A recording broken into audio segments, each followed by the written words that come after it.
Salut à tous, le journal du foot de ce vendredi 3 mai. On connaît tous les noms dénommés pour les trophées UNFP qui récompenseront les meilleurs joueurs, gardiens et entraîneurs de Ligue 1 le 13 mai prochain.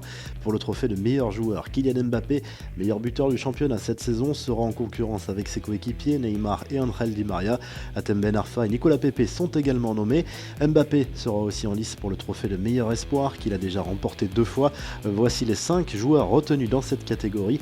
Les trophées UNFP récompenseront également le meilleur gardien de la saison en Ligue 1, Alphonse Areola, Anthony Lopez, Benjamin Lecomte, Mike Maignan et Edouard Mendy espèrent succéder à Steve Mandanda au palmarès.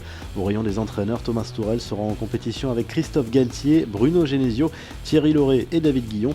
L'UNFP récompensera aussi le meilleur joueur français évoluant à l'étranger.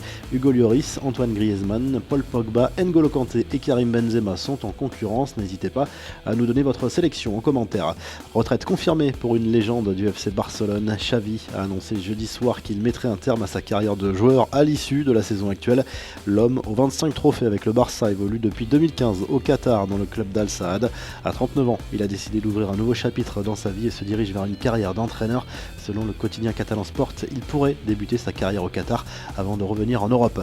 Les rumeurs du mercato, alors que Paul Pogba et Alexis Sanchez sont sur le départ à Manchester United, le Evening Standard affirme que les Red Devils aimeraient s'offrir 2 talents portugais cet été, Bruno Fernandes du Sporting Portugal et Joao Félix du Benfica.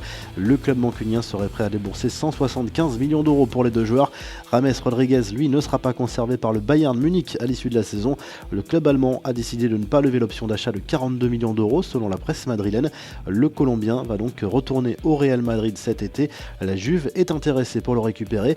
Quelques infos en bref et en images. Cette pétition lancée par un fan anglais contre Lionel Messi. Ce supporter de Liverpool reproche à l'Argentin d'avoir mis un coup de poing à Fabinho sur l'action ayant entraîné le fameux coup franc transformé ensuite par la star du Barça. Ce supporter demande à l'UEFA de revoir les images afin de sanctionner Messi. Les demi-finales allées de l'Europa League, avantage Arsenal face à Valence avant le match retour.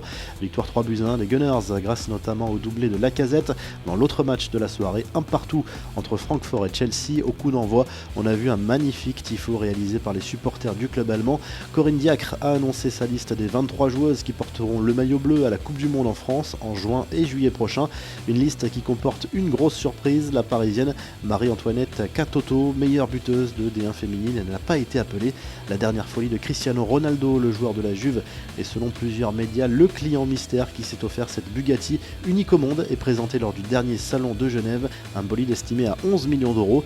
Et la revue de presse, le journal L'Équipe fait sa une avec la sélection de Corinne Diacre justement pour le mondial 2019 féminin avec ce titre 23 pour un rêve. En Italie, Tuttosport évoque le derby entre la Juve et le Torino programmé ce vendredi soir. Le Taureau peut encore rêver de Ligue des Champions. Le Corriere dello Sport évoque le duel entre Messi et CR7 pour le futur Ballon d'Or avec un avantage certain pour la star du Barça pour le moment.